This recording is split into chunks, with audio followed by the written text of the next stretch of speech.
Muy buenos días a todos y todas.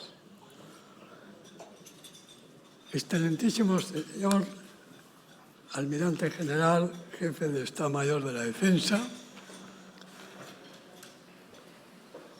señora Subsecretaria del Ministerio de Defensa, señor Secretario de Estado, es que no la veía muy bien con la mascarilla, señora Secretaria de Estado de Defensa, excelentísimos señores tenientes generales, almirantes y generales, excelentísimas señores embajadores y embajadoras,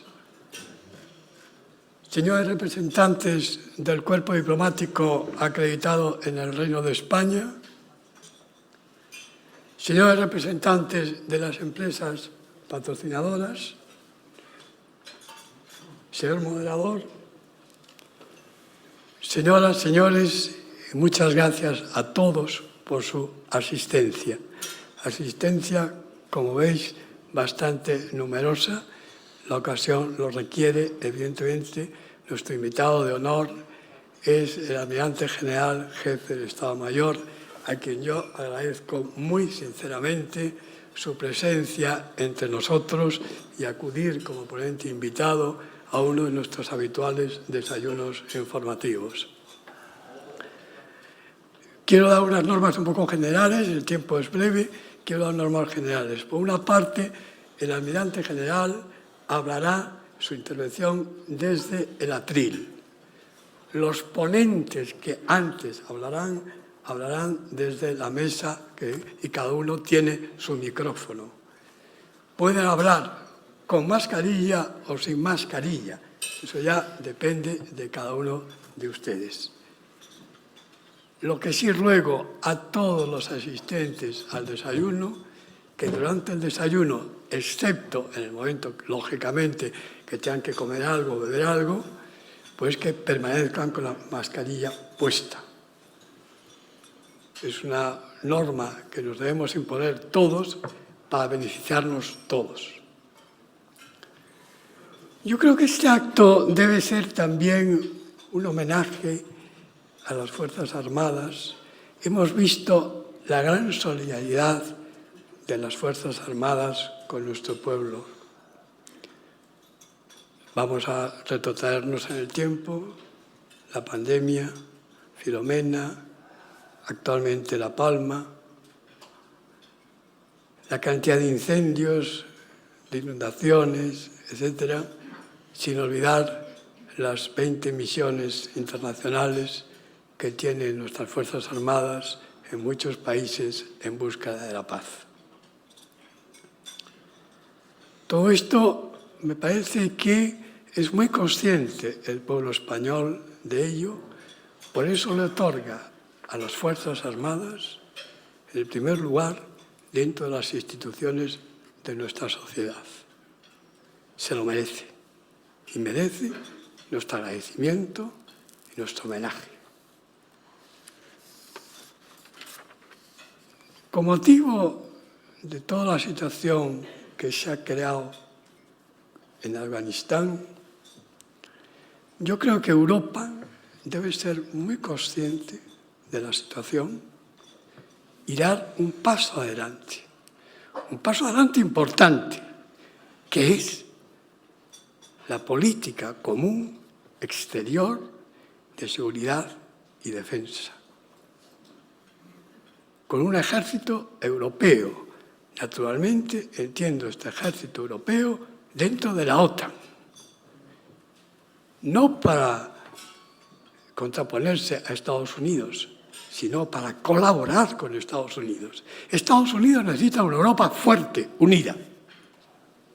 Y eso es lo que debemos pretender. Voces importantes en los meses se han manifestado en torno a este ejército europeo, a esta defensa común y a esta política exterior. Estoy pensando en el presidente Macron, estoy pensando también en el presidente de Italia, Mattarella, el primer ministro italiano, Mario Draghi. También por otra parte, la presidenta de la Comisión Europea, Ursula von der Leyen, también el expresidente de la Comisión Europea, Romano Prodi, nuestro presidente del Gobierno, Pedro Sánchez, también se ha manifestado en este sentido, pero siempre dentro, naturalmente, de la OTAN. Yo creo que es una ocasión importante la que se va a producir en los próximos meses. Por otra parte, va a haber un Consejo de Defensa, aproximadamente me parece que en el mes de marzo, y Consejo de Defensa, Consejo Europeo de Defensa, y también se va a producir aquí en Madrid, en el mes de junio, la cumbre de la OTAN con motivo de nuestro 40 aniversario de permanencia en la OTAN. Estos hechos tienen que ir hacia adelante unos pasos importantes para esa gran Europa que soñaron ya hace muchos años Monnet, De Gasperi, Adenauer, Schuman, etc. Y no hay más remedio, porque la Europa debe ser un bloque fuerte y unido, repito, para poder negociar y dialogar con los Estados Unidos, con Rusia, con China, en fin, etc. Nada más, no quiero intervenir más, y siguiendo el orden que figura en la agenda, tiene la palabra el almirante Santiago Bolívar Piñeiro, que es presidente de ISDESAT. Cuando quiera, el almirante tiene la palabra. Muchas gracias, presidente. Señor don Antonio Gavilanes Dimón, presidente del Club Diálogos para la Democracia, excelentísimo señor don Teodoro López Calderón, almirante general, jefe del Estado Mayor de la Defensa, excelentísima señora doña Esperanza Casteleiro, secretaria de Estado de Defensa, almirantes, generales, embajadores. Muchísimas gracias, presidente, y buenos días a todos, y muchas gracias por darme la voz ante tan respetable audiencia a la que agradezco su asistencia. Y me enhorabuena, presidente, por su oportuna idea y adecuada ejecución, como ya le dije en otra ocasión en este mismo foro, ¿no? Y digo oportuna idea porque en estos tiempos de cambios rápidos y nuevas tecnologías, imprevistas amenazas, prima por necesidad hablar del futuro. Pero el presente es hoy, y hoy es nuestro problema. Hay que resolverlo y es, además, el mejor paso para afrontar adecuadamente el futuro. Apoyando, como suelo, las celebraciones del Estado, recuerdo que estamos en el 5º centenario de la primera vuelta al mundo, cuyo verdadero motivo fue el control de las áreas estratégicas para controlar el comercio y la obtención de materias valiosas, entonces especies, hoy materias primas. Lucha que mantenían las potencias de entonces, unas consolidadas como España y otras emergentes como el Reino Unido. Muchos factores estratégicos han cambiado, pero no las causas principales de las crisis y conflictos, que son, sin duda, el control de los espacios estratégicos, el control del tráfico y del comercio mundial y, con ello, el control de la economía. Y tampoco han cambiado las filosofías de su manejo. El mundo actual es, sin duda, muy complejo. Factores como las rivalidades entre sus actores principales, Estados Unidos, China, Rusia, la aparición de nuevas áreas operacionales, el espacio, el ciberespacio, las enormes diferencias económicas y de desarrollo entre el norte y sur, principalmente entre Europa y África, el terrorismo internacional, las crisis migratorias, la falta de materias primas y las posibles crisis en las fronteras marítimas debido a las nuevas tecnologías que permiten la extracción de materiales en muchos fondos marinos. Así nos lo cuentan. Y, desde luego, España está en pleno cruce de muchos de estos factores de riesgo. Esto nos obliga a buscar las necesarias autosuficiencias propias y a potenciar las de organizaciones a las que pertenecemos, principalmente la Unión Europea y la OTAN. Y, como ya ha dicho el presidente, en eso andamos todos. Y eso actuando en todos los ámbitos. Hoy se trata de las Fuerzas Armadas, en este complicado entorno estratégico, que aportan, ¿qué aportan? ¿Con qué y cómo? Bueno, pero esto no lo voy a desarrollar yo, no ha ido alguna, pues es el motivo de la conferencia.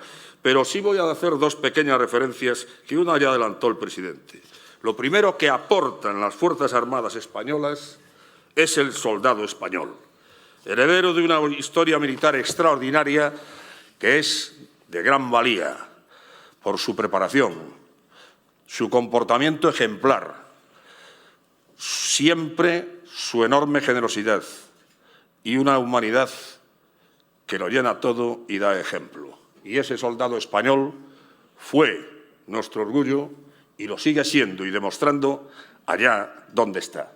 Y eso es, sin duda, una gran aportación de las Fuerzas Armadas españolas. Quizás sea esta la principal causa de que el tamaño y la calidad de las Fuerzas Armadas españolas sea superior al que le correspondería a los recursos que se le asignan, analizando nuestro entorno. Y esto es así. Sin duda, el binomio costo-eficacia del Ministerio de Defensa es excelente y las buenas decisiones y la capacidad industrial de la defensa son también fundamentales en este hecho. Pongo un ejemplo concreto de este buen hacer, y es el acaecido hace unos meses en el ejercicio naval, donde un misil rozaolas de 2,8 Mach actuó como blanco para una serie de buques muy modernos europeos. Quien derribó ese blanco, que en un caso real tiene que ser derribado, fue la Cristóbal Colón, buque además más antiguo de algunos de los que le acompañaban. Debido a decisiones adecuadas, esta y otras, y contando con una industria de defensa capaz, y que no se puede olvidar que ese misil tiene que ser derribado, España aporta hoy capacidades fundamentales únicas a la defensa europea. Y el otro ejemplo claro es Hisdesat, Servicios Estratégicos de Edad Anónima. Hay muchos más, pero me tengo que centrar en él. Nace en el 2001 buscando esa autosuficiencia fiable en capacidades estratégicas fundamentales, como ya eran entonces las comunicaciones y otros servicios estratégicos satelitales, para las áreas de defensa, seguridad, desastres naturales, inteligencia y asuntos exteriores. Y lo hace en colaboración pública-privada, buscando la eficiencia, es decir, abaratando costo al poner en el mercado libre parte de sus capacidades y, por supuesto, con criterios de excelencia. Se empezó acometiendo el relevo del Seconsat. Así se contrataron 2 satélites, el XSTAR, lanzado en el 2005, geoestacionario en 29 Este y banda X, y el Spainsat en el 2006, 30 Oeste, bandas X y K militar, que han cumplido ejemplarmente con su misión y están casi en el final de su vida útil. La necesidad de datos de observación de la Tierra de varios ministerios, entre ellos el de Defensa, se plasmó en el Plan Nacional de Observación de la Tierra del 2007, que conllevó la construcción del satélite Radar Paz, liderada por Airbus Defence and Space, y donde han participado casi todas las empresas del Estado españolas, alcanzando un 40% de fabricación nacional. Fue lanzado en el 18 y tiene una capacidad de resolución de 25 centímetros en todo tiempo. Sus aplicaciones son, pues, múltiples. La necesidad de conocer llevó a Hisdesat a otro de sus activos, el conocimiento del posicionamiento de buques desde el espacio, el iSatélite, con la compañía canadiense SAC-Earth, que nos permite conocer la posición de todos los buques que cumplen el convenio SOLAS y que tienden a ser todos los del mundo. El satélite Paz es el único que hoy correlaciona su imagen radar con la información AIS, pudiendo detectar así quién no cumple el convenio, no llevando activado el AIS. Dato de gran valor para la localización de buques en actividades ilegales. Todas estas capacidades han llevado en estos años a que Hisdesat haya dado servicio, además del Ministerio de Defensa de España y a los Ministerios de Asuntos Exteriores e Interior, a Ministerios de Defensa de Dinamarca, Bélgica, Noruega y Portugal, Departamento de Defensa, de Estado y diversas agencias de inteligencia de los Estados Unidos. También hemos tenido contratos puntuales con Brasil, Reino Unido y Alemania, y últimamente con las imágenes de paz con Israel, Japón, Corea y prácticamente todos los países de la Europa Occidental. Además, participamos en varios programas y colaboramos con la Agencia Espacial Europea y la Unión Europea, y estamos tratando de suministrar capacidad satelital a la OTAN. Y ya hablando de futuro, lo primero es reemplazar a los actuales satélites, que están muy viejitos los pobres, para lo cual ya en el 2019 se ha firmado el programa Spainsat-NG con el Ministerio de Defensa para la construcción y lanzamiento de 2 satélites que estarán en la misma posición que los actuales, prácticamente multiplicando casi por 6 sus capacidades y añadiendo UHF SATCOM. La participación industrial española será del 45% del total. Ambos satélites están en tiempo y cuando estén terminados serán, sin duda, los más avanzados de Europa Occidental. De vez en cuando se habla del New Space. En estos satélites hay elementos claros de ese New Space, materializándolo en algo concreto y, desde luego, muy operativo. Por supuesto, cumplen todos los requisitos de seguridad OTAN y de la Unión Europea. Y tratando de adelantarnos a la necesidad, ya hace años que trabajamos con el Ministerio de Defensa en el relevo del satélite Paz. Hablamos del Paz 2, que sustituirá al actual dentro de 5 años. Ya está elaborado los requisitos de Estado Mayor y la Secretaría de Estado de Defensa está trabajando en el documento de viabilidad. Esto lo hemos metido en un manifiesto de interés para abaratar los costos, de acuerdo con el Ministerio de Defensa, con el Ministerio de Industria y Comercio. También, en esa línea, hemos propuesto un MDI para un satélite óptico de altas prestaciones. La verdad es que en Hisdesat creemos que se ha hecho mucho y bien y que la colaboración público-privada ha cumplido con sus objetivos, dando las necesidades demandadas de forma eficiente con un claro ahorro de costos y trabajando para seguir cubriéndolas en el futuro, implicando en la mayor forma posible a la industria espacial española.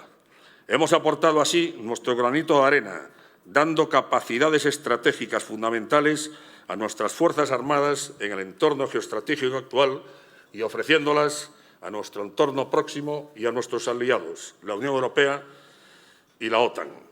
Pero todo esto ha sido posible con el apoyo y liderazgo del Ministerio de Defensa, verdadero analizador de sus necesidades, buscador de los recursos y de las mejores soluciones para conseguir optimizar la obtención de sus capacidades, pensando además en la industria española de defensa. Y dije al comenzar que era oportuna y bien orientada, puesto que quien nos va a hablar hoy aquí es el excelentísimo señor don Teodoro López Calderón, a quien di la bienvenida en la Escuela Militar en la Puerta de Carlos I, puesto que fui su brigadier.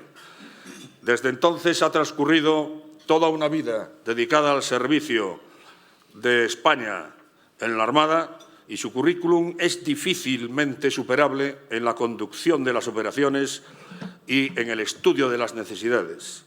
Y hoy es responsable precisamente de la alta dirección de las operaciones con las necesidades operativas como la inteligencia, etcétera, etcétera, que ellas conlleva y además de la definición de las futuras capacidades de las Fuerzas Armadas.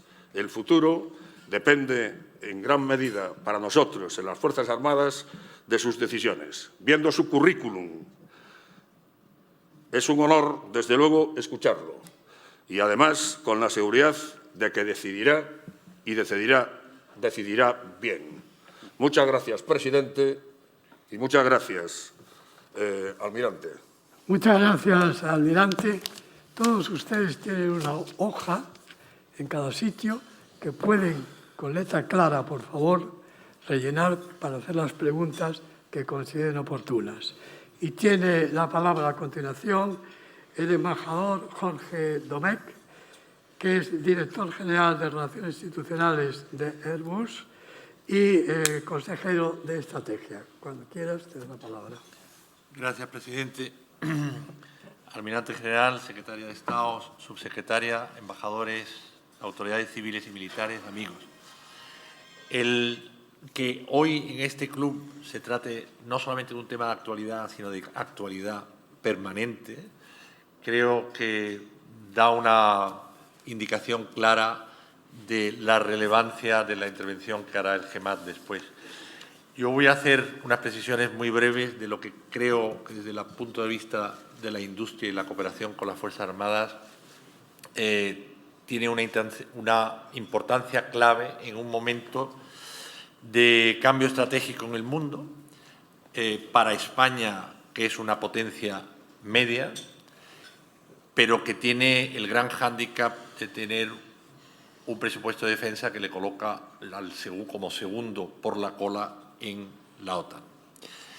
En esta situación de cambio geoestratégico, tecnológico y cultural, hay que tener en cuenta, en primer lugar, desde el punto de vista geoestratégico, un cambio de foco y de énfasis y de interés de la primera potencia de Estados Unidos hacia la región Indo-Pacífica, con todo lo que ello implica. Un periodo de rivalidad nuevo con China que va más allá del ámbito puramente militar. Y una Europa que sigue trabajando para lograr una integración incluido en su política exterior y de defensa. En lo tecnológico, la llegada de los sistemas autónomos, del Big Data, de la inteligencia artificial, va a cambiar también cómo se aborda el conflicto, las crisis, las guerras, que no van a ser ya, en muchos casos, guerras tradicionales, sino lo que se llaman conflictos grises, que muchas veces son difíciles, pero no por ello más complicados de resolver. Y por último, un tema que se habla mucho, que es el tema de la cultura de defensa, y que en Europa es una cuestión que no tiene el mismo apoyo en todos los países. Y hay una cuestión preocupante que está empezando a ocurrir y que muchos de vosotros habéis oído hablar a lo mejor, que es el tema del ESG, que viene por las siglas inglesas Environment, Social and Governance, que es todo un enfoque que se ve ya en muchas regulaciones europeas y que tendrán traducción en regulaciones nacionales y que supondrán una limitación para la soberanía europea, en la que la industria de defensa, que debe estar al servicio de las Fuerzas Armadas, tengan un más difícil acceso a la financiación necesaria para tecnologías duales. Si tuviera que dar 3 pinceladas de cosas claves que yo creo como marco fundamental para la cooperación entre las Fuerzas Armadas, para poder ayudarlas en su función geoestratégica entre Fuerzas Armadas e industria, creo que la primera y más urgente sería para España de dotarse de una ley de programación. Solamente tenemos que mirar a nuestro alrededor, nuestros vecinos inmediatos, Portugal y Francia la tienen. Los sistemas de defensa son cada vez más complejos, toman más años en hacerse. Las Fuerzas Armadas necesitan tener una visibilidad de los medios con los que van a disponer y la industria para poder proveerlos en tiempo y forma adecuada. Esto me lleva al segundo punto que me parece muy importante, que es la soberanía, clave. Sin esa cooperación Fuerzas Armadas-Industria, difícilmente podremos desarrollar una soberanía estratégica. Esa tan cacareada autonomía estratégica, que no significa independencia estratégica, significa poder tener los medios que te permitan actuar con tus aliados, si así se decide, pero aisladamente si fuera necesario, es esencial. Ese interés por la soberanía nos debería llevar a proseguir en la senda que creo que el Gobierno español ha optado desde hace un tiempo, que es desterrar la improvisación de la adquisición en las estanterías de defensa internacional. Y esto es importante porque para que un aliado sea válido, y lo decía el presidente al principio, tiene que ser un aliado que merezca la pena. Y si eres un aliado dependiente, eres menos interesante. Y por último, creo que para un país con una profunda vocación europea, la única forma de avanzar en beneficio de las Fuerzas Armadas y de las funciones que le tocan, no solamente aquellas que vemos que son más socialmente relevantes, sino un bien común que se ve menos, que es la protección para el caso de, y que no se puede improvisar, solamente tiene una solución en la nueva situación geoestratégica. Cooperación, segundo, cooperación y tercero, cooperación. tenemos que utilizar los instrumentos europeos como la cooperación permanente estructurada, los fondos que el Fondo Europeo de Defensa ha puesto a disposición, y en eso puedo asegurar que al menos desde Airbus estamos dispuestos a apoyar a las Fuerzas Armadas. No querría terminar sin hacer una mención de un ejemplo muy claro de un programa de cooperación que ha dado soberanía a España y que ha sido utilizado en un momento dramático como ha sido la evacuación de Afganistán este verano. El uso del A400, proyecto que ha pasado por muchas vicisitudes, y la visibilidad que este medio de transporte aéreo ha tenido, no hubiera sido posible sin una cooperación muy estrecha con las Fuerzas Armadas desde hace muchos años. Todo lo mejor, almirante, en esa difícil función que tienes en el Gobierno de asegurar la relevancia de nuestras Fuerzas Armadas. Muchas gracias, embajador. A continuación tiene la palabra Ricardo Domínguez, que es el presidente de Navantia. Hola, buenos días a todos. Antonio, encantado de estar aquí.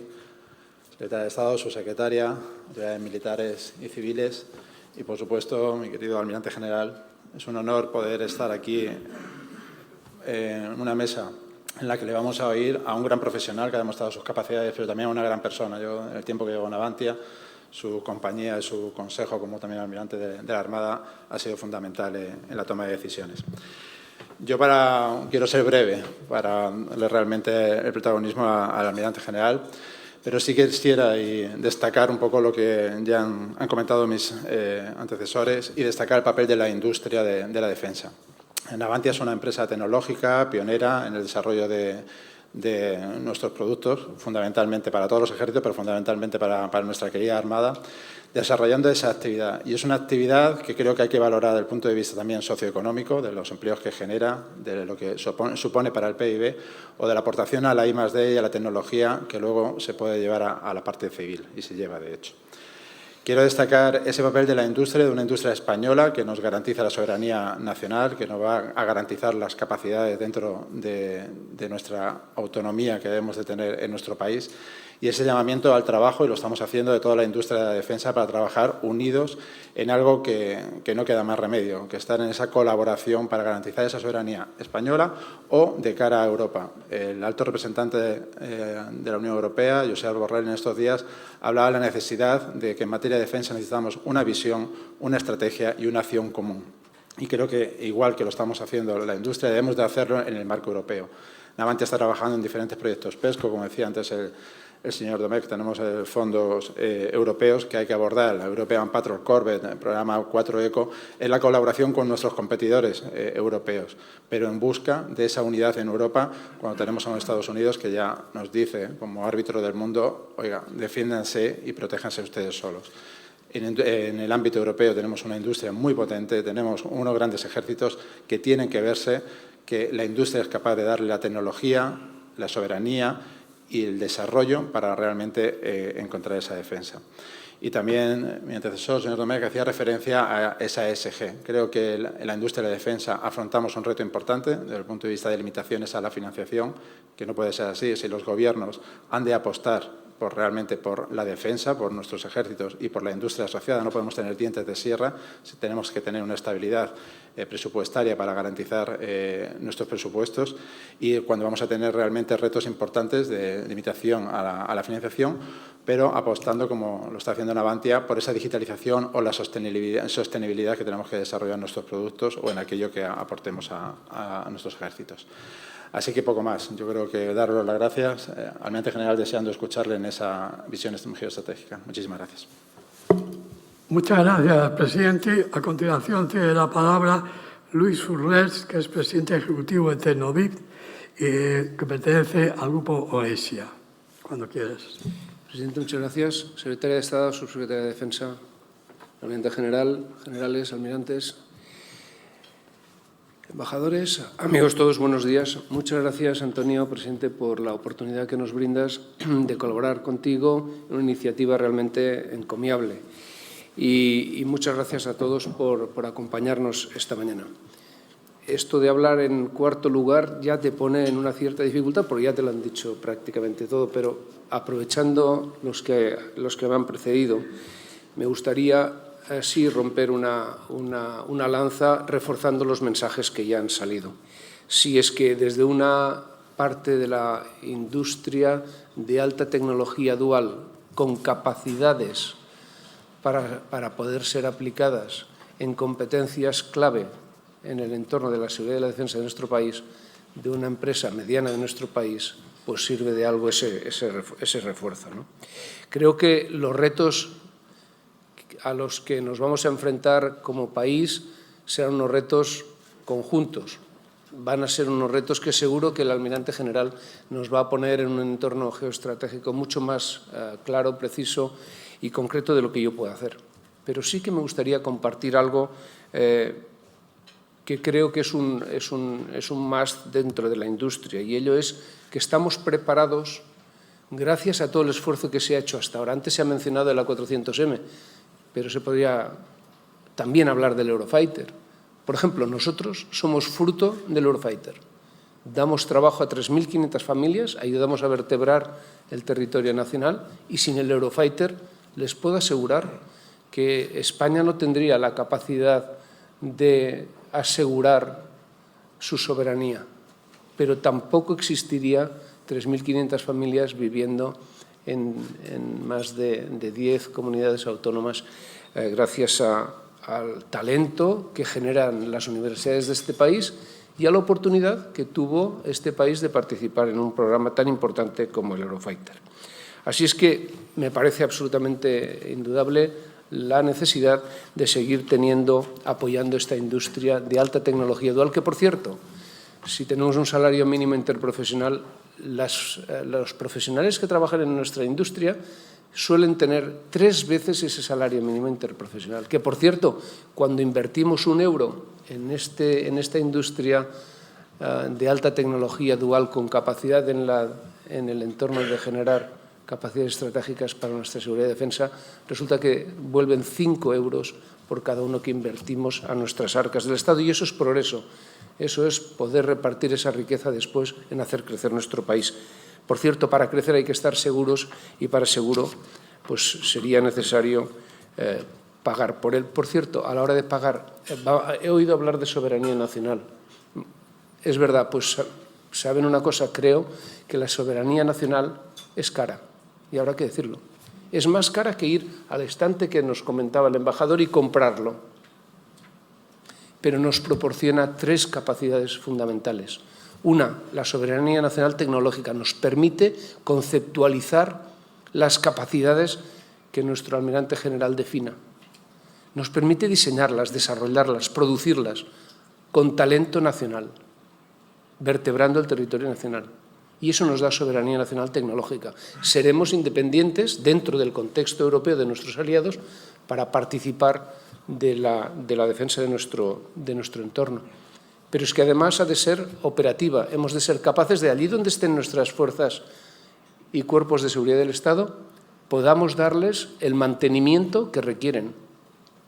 Podamos hacerles el upgrade, podemos hacerles la actualización. Estén donde estén, asegurando la cadena de suministro, porque si para mantener eso requerimos de otros, quebramos la soberanía nacional desde el punto de vista operativo. Y por último, y también se ha mencionado, sostenible. Sí, realmente, para que sea sostenible, necesitamos una base mínima para poder repartir los costes fijos, que cuando estudié el máster en el IES, un profesor llamado Vileda me dijo: los costes fijos son, hay que pagarlos. Y para eso es más fácil pagarlos si exportamos y tenemos más unidades sobre las cuales repartir ese coste que si solo lo hacemos para nosotros. Por lo tanto, la soberanía nacional es más cara que comprar el producto fuera, pero ese extracoste se devuelve con creces a nuestras arcas y nos proporciona esa soberanía nacional que, si sabemos invertir bien, y no tengan ninguna duda que la industria española lo sabe hacer, seremos capaces de, además, mantenerlo a un coste realmente competitivo. ¿Y qué es lo que sabemos hacer? Pues lo que sabemos hacer son cosas que creemos que están en el futuro, tecnologías clave que son requeridas, sin lugar a dudas, en ese futuro. ¿Y qué vemos ahí? Ahí vemos distintos tipos de sistemas terrestres, marítimos, aéreos, pero todos con una característica: multimisión. Ya no vale una plataforma solo para un objetivo. Las plataformas, los sistemas, deberán de ser multimisión. Esas plataformas al final se basarán en algo que ya se oye mucho, el dato. Cada vez será muchísimo más importante el dato, la cantidad y capacidad de gestión del mismo, la rapidez, la inmediatez de utilización de ese dato para ser procesado, para ser analizado y para que con inteligencia artificial se propongan acciones a desarrollar por parte del centro de mando. Esa inteligencia artificial de la que hablábamos va a tener grandes aplicaciones en sistemas tripulados para ayudar al tripulante o al operador, pero también en sistemas no tripulados. Claramente, la inteligencia artificial requiere de una legislación que sea y asegure la ética en la utilización de esos sistemas de inteligencia artificial. Y, por supuesto, va a ser absolutamente, y en eso estamos trabajando, imprescindible la cohabitación entre sistemas tripulados, autónomos e incluso híbridos. Una ingeniería digital que nos ayude en el mantenimiento predictivo.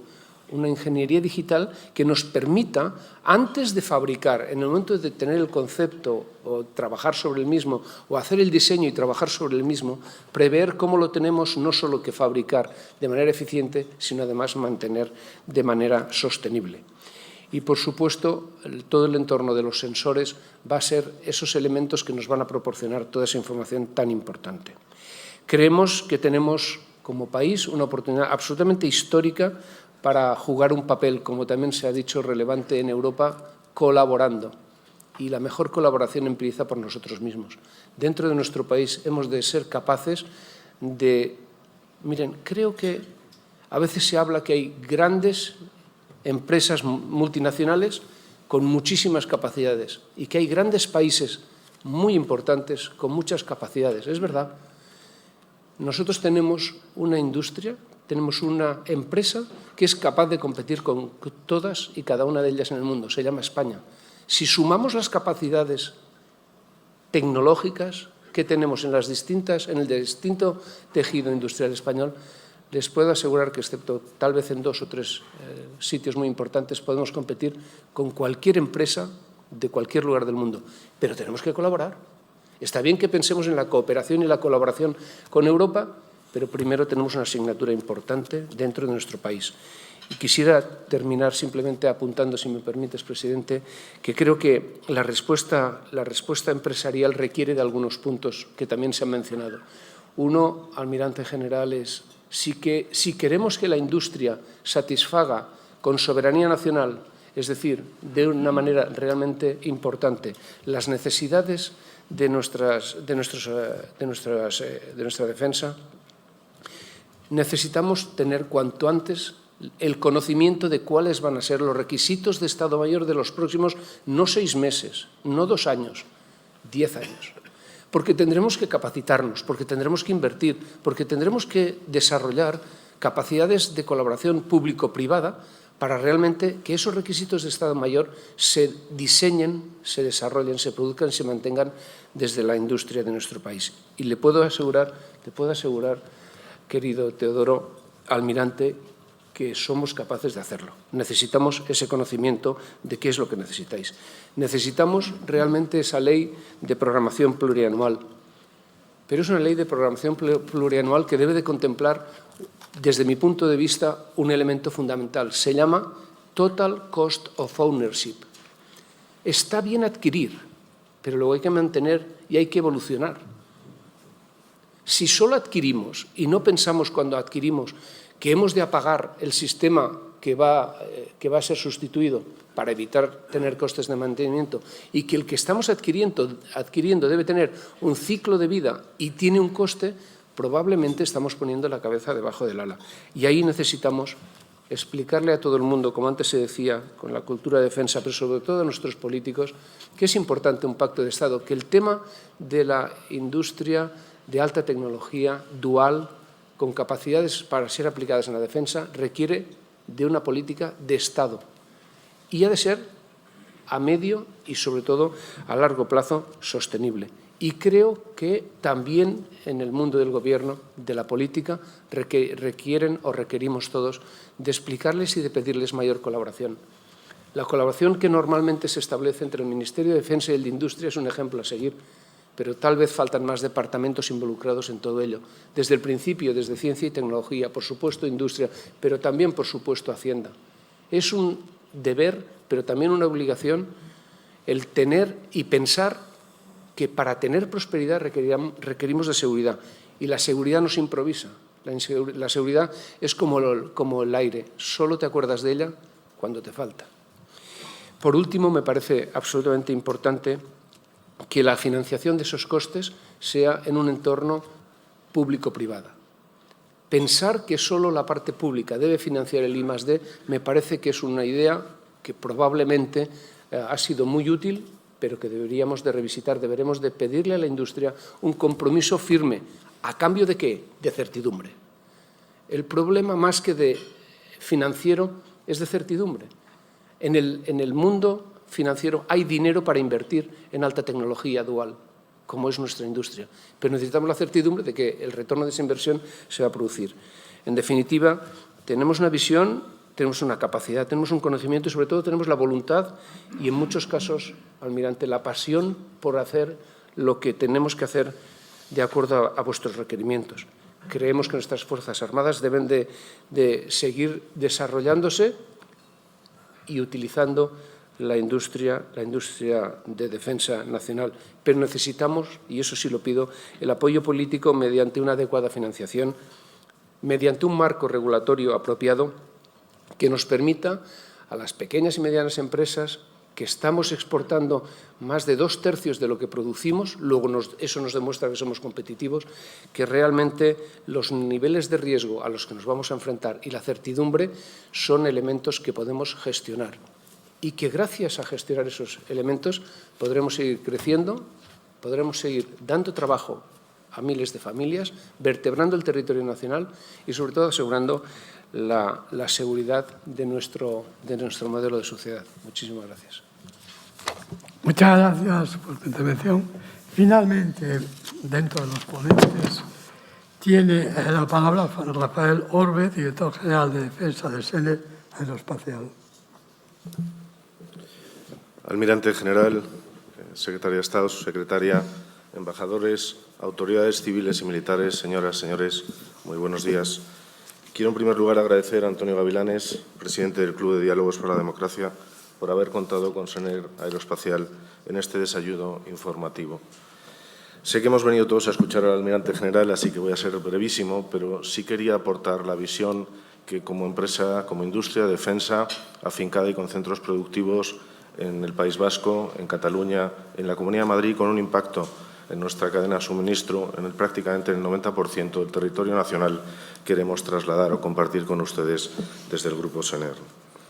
España se ha consolidado como uno de los países más avanzados del mundo, como la 12ª potencia económica y como una democracia moderna. Está, por tanto, en condiciones de afrontar el futuro tratando de alcanzar mayores niveles de prosperidad, desarrollo y bienestar. Todos somos conscientes de que este futuro solo es posible en un clima de paz y estabilidad y de que para lograrlo son necesarias dos cosas: recordar el papel clave de las Fuerzas Armadas en la seguridad nacional y, sobre todo, en su componente de defensa nacional. Pero también que en un entorno mundial globalizado, España debe jugar un papel internacional relevante, por lo que debe involucrarse de forma activa allá donde sus intereses nacionales y los de sus aliados se vean comprometidos. Por esos mismos motivos, nuestra aproximación como empresa y como industria en el ámbito de la defensa corresponde a nuestro compromiso en un tiempo de incertidumbre provocada por una crisis económica seguida por una pandemia que va a dificultar una pronta recuperación. Nuestra orientación a producto, demostrada en una clara vocación industrial volcada hacia el desarrollo y producción de soluciones de alto valor añadido. Nuestro empeño en mantener una capacidad de apoyo a todo el ciclo de vida. Sener es también una empresa tecnológica con su vista puesta en el futuro y, por ello, con un objetivo claro: asegurar que seremos capaces de contribuir a proporcionar a nuestras Fuerzas Armadas la brecha tecnológica que precisan para hacer frente a los retos del futuro. Por eso creo importante analizar 4 aristas de este desafío. El entorno cambiante, que implica transformación forzosa. En la transformación, el papel de la industria de defensa es evidente. Sin un objetivo definido, es imposible transformarse, y ese objetivo implica, desde luego, compromiso y estabilidad. Los escenarios de seguridad han evolucionado. Las actuales tendencias políticas, demográficas, tecnológicas, económicas y medioambientales anticipan riesgos de muy distinta naturaleza y dimensión. Para hacerles frente, las Fuerzas Armadas necesitarán disponer de capacidades y sistemas de armas que les permitan actuar en todos los ambientes, convencional, asimétrico o híbrido. Si, como creo, España debe mantener una visión 360, sus Fuerzas Armadas deberán seguir adaptándose y evolucionar hacia estructuras cada vez más eficaces y más eficientes. Es ahí donde entra a jugar la brecha tecnológica, ya que es la tecnología la que transformará la forma en que las Fuerzas Armadas mantendrán su capacidad de relevancia en el futuro. Es ahí donde cobra importancia la apuesta por la I+D+I y donde queremos jugar un papel industrial y tecnológico fundamental, ofreciendo soluciones utilizables por tierra, mar, aire y espacio. Es ahí donde somos conscientes, como decía el DIGAM en una entrevista al finalizar recientemente FEINDEF, de la necesidad de forjar alianzas, persuadidos de que si no es a través de coaliciones, consorcios y acuerdos bilaterales, multilaterales con compañías nacionales o internacionales, seremos incapaces de proporcionar esa brecha tecnológica. Es ahí donde se incardina nuestra adhesión al programa NGWS FCAS como integrante del consorcio SATMUS. Es ahí donde crece la iniciativa SMS como propuesta colaborativa de la industria nacional de defensa para consolidar y desarrollar las capacidades tecnológicas e industriales españolas. Es ahí donde nos empeñamos, con empresas del sector, en desarrollar soluciones de navegación autónoma, gracias al aprendizaje que hemos adquirido en el espacio y que ahora tratamos de aplicar en plataformas terrestres, navales y aéreas. Es ahí donde Sener Aeroespacial apuesta por incrementar la autonomía estratégica y la soberanía nacional. Y, al mismo tiempo, es ahí donde deseamos promover la cooperación internacional tratando de fortalecer nuestra capacidad de exportación. Si algo hemos aprendido es que las capacidades militares no solo deben ser industrial y tecnológicamente viables y sostenibles, sino también estratégicamente autónomas. El objetivo de la industria nacional no puede ser otro que el de las propias Fuerzas Armadas, el denominado objetivo de fuerza a largo plazo. Un objetivo realista y alcanzable en el que las prioridades de la industria puedan orientarse y definir sus áreas de capacidad. Somos conscientes de que nos enfrentamos a un difícil entorno presupuestario, que los presupuestos de defensa tienen que superar el lastre de las sucesivas crisis, pero también de que fijar objetivos en el largo plazo demandará algo más que financiación. Demandará imaginación, iniciativa y el trabajo conjunto de industria y Fuerzas Armadas, pero también disponer, como decía Luis Furnays, de un escenario económico de estabilidad a 10, 15 años, que demuestre compromiso y permita planificación. La seguridad nacional y, por ello, la defensa nacional son cuestiones de Estado, por lo que no debería ser difícil lograr un consenso sobre los objetivos estratégicos y, con ello, permitir una mejor definición de las capacidades militares. Unos y otras deberían formar el esqueleto de la ley de programación tan traída hoy en esta mesa, no de financiación, ley de programación que implique, repito, compromiso y estabilidad. En conclusión, como nos recordaba el GEMAD hace unos meses en Santander, mantener la superioridad tecnológica es uno de los motores más determinantes del cambio y, en consecuencia, es considerada uno de los elementos más importantes del entorno operativo futuro, 2035, de nuestras Fuerzas Armadas. Y termino ya. Para que éstas se puedan conformar como un elemento disuasorio creíble y coherente, es necesario determinar los medios con los que deberán contar dentro de 15 años. Esos medios deberán ser tecnológicamente superiores a los de nuestro potencial adversario, ajustados a nuestra economía y adecuados a nuestro peso en el mundo. Solo con el apoyo de una industria de defensa fuerte y con un cierto grado de soberanía nacional, basada en el desarrollo industrial conjunto, será posible adquirir esa ventaja tecnológica que necesitan nuestras Fuerzas Armadas. Muchas gracias. A continuación tiene la palabra el almirante general, excelentísimo señor don Teodoro López Calderón, jefe del Estado Mayor de la Defensa. Muchas gracias, almirante.